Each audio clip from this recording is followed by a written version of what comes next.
Hello everyone and welcome back to 1995. I'm your host Drew, and today we're going to go pretty far. Really far, in fact, to the end of the decade. Today we're looking at 1999's Farscape.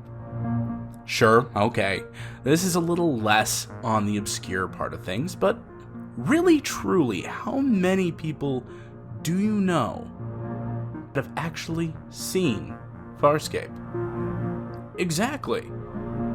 And, if you have, I realize that the show does go on for a few seasons into the 2000s, but it did start in the 90s, so I say it still counts. This also serves as the first episode with a returning creator. If you recall the pilot episode, I mentioned a particular individual's involvement with this property, but I'll save that for our production section.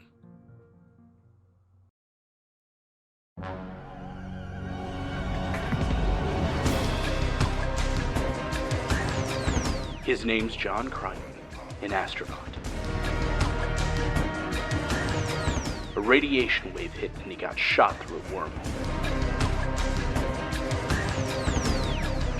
Now, he's lost in a distant part of the universe on a living ship full of strange, alien life forms. And now, he's being hunted by an insane military commander. He's doing everything he can. He's just looking for a way home.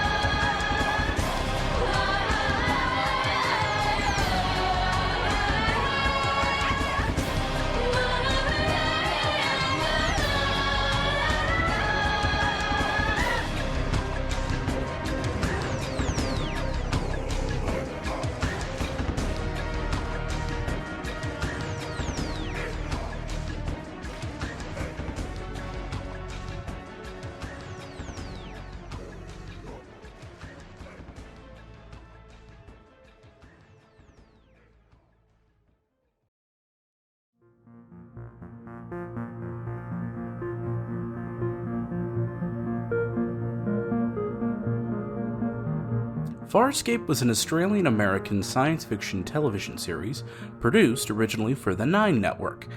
It premiered in the US on the Sci-Fi Channel in March of 1999. The series was conceived by Rockne S. O'Bannon.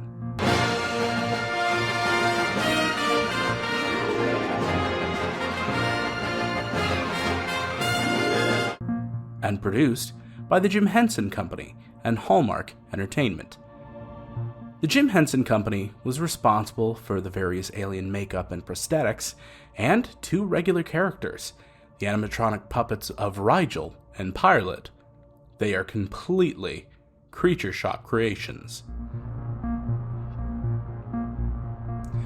The series was planned for 5 seasons, much like other series that we've discussed, but it was abruptly cancelled after production ended on the 4th season, ending the series on a cliffhanger. Luckily for fans, co-producer Brian Henson later secured the rights to Farscape, which provided him the opportunity to produce the 3-part finale series, Farscape: The Peacekeeper Wars, which Henson directed. There were plans for a web series that eventually developed into a comic series covering much of the planned content for said series. In 2019, Amazon Prime Video released a remastered version of Farscape, including Farscape: The Peacekeeper Wars, and that's also available on Peacock. I shared a bit of the premise earlier, but let's take some moments to break down the events of the pilot.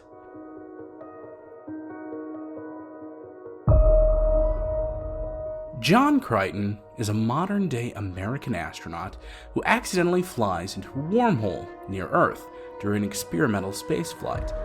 He finds himself transported to the middle of a space battle, and the Farscape 1 module is immediately clipped by a small craft, which then spins out of control, hits an asteroid, and explodes. killing the pilot. Crichton is then captured and brought aboard a large vessel, which turns out to be a living ship of the Leviathan species, named Moya. On board are the Luxan warrior Ka d'Argo, exiled Hynerian dominar Rigel the 16th, and Delvian priestess Pau Zoto Zan, 3 prisoners who have taken control of Moya and are escaping from the regime of the militaristic peacekeepers. Eventually, the prisoners manage to remove Moya's control collar and starburst away from the battle. Pursuing peacekeeper officer Aaron Soon's prowler is caught up in the starburst, and she's taken aboard soon after Crichton's arrival.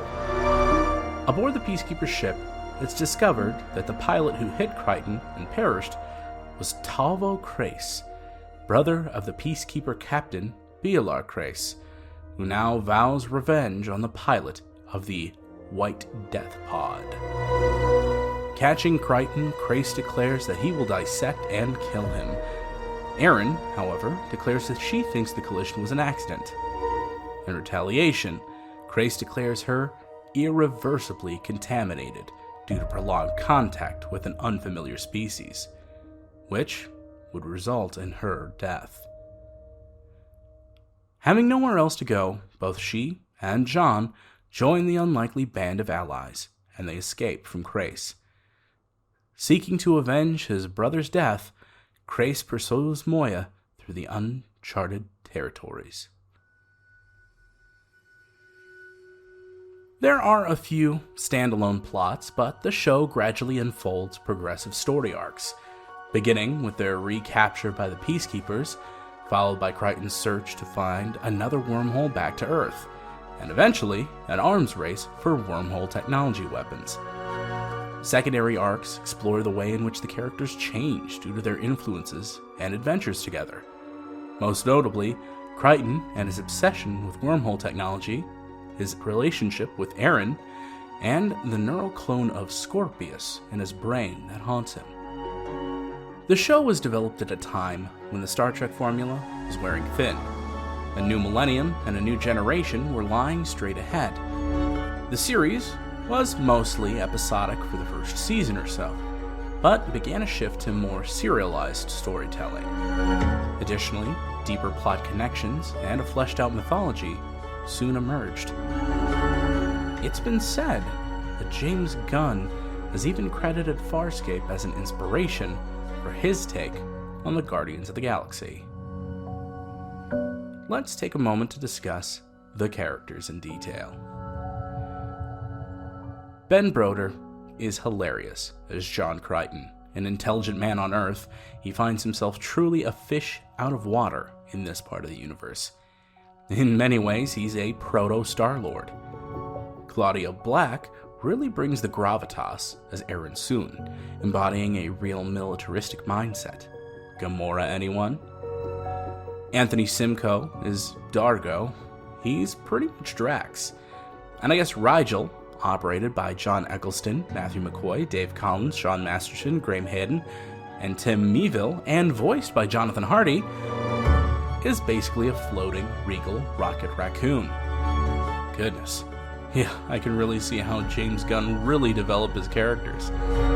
So, I guess if you're someone that likes the Guardians of the Galaxy, but would rather see it set in a universe without all the Marvel shenanigans, well, here's your show. Some other characters are Chiana, played by Gigi Edgley, a mercurial thief and con artist. Pilot, not the title of the episode, but an actual character, operated by John Eccleston, Matthew McCoy, Dave Collins, Sean Masterson, Graham Hedden, and Tim Meeville, voiced by Ulani Tupu, a multi-limbed creature who acts as the ship's pilot.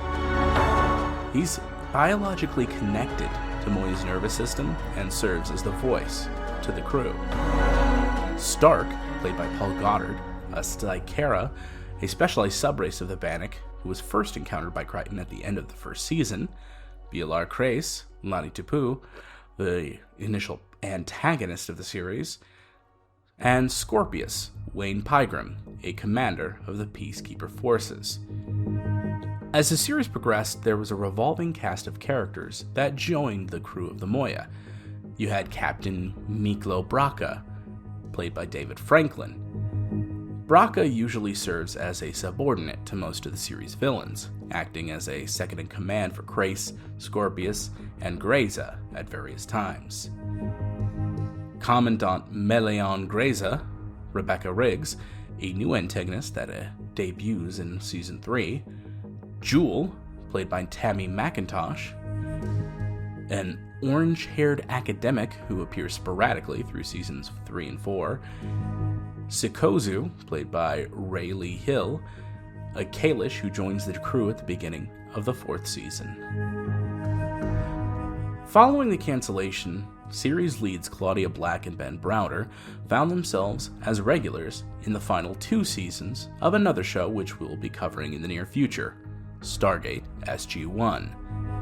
It was apparent that the producers of Stargate were fans, due to a vignette of a parody based on the show that featured in the series' 200th episode. In the parody, each crew member of the Stargate team filled out a role of a Farscape character, complete with corresponding makeup. Farscape is truly a far-out show, with comedy, action, and high production value. Honestly, I'm a sucker for anything that Jim Henson Company is involved with, from The Muppets to Sesame Street to The Dark Crystal and Labyrinth. All of their works show skill and dedication. The fact that the characters were physically present allows for practical effects that really ground the show, much like the impressive dolphin animatronic in O'Bannon's Sequest. Rigel and Pilot feel less like puppets and more like living, breathing characters. Farscape is absolutely worth a watch for this wild and unique universe. You can check it out over on Freevee and Peacock. That does it for this episode. We've looked all the way to the end of the decade and a bit further, so I think it's about time we go back. Way back. Back to the old and weird West with Briscoe County Jr. Until next time.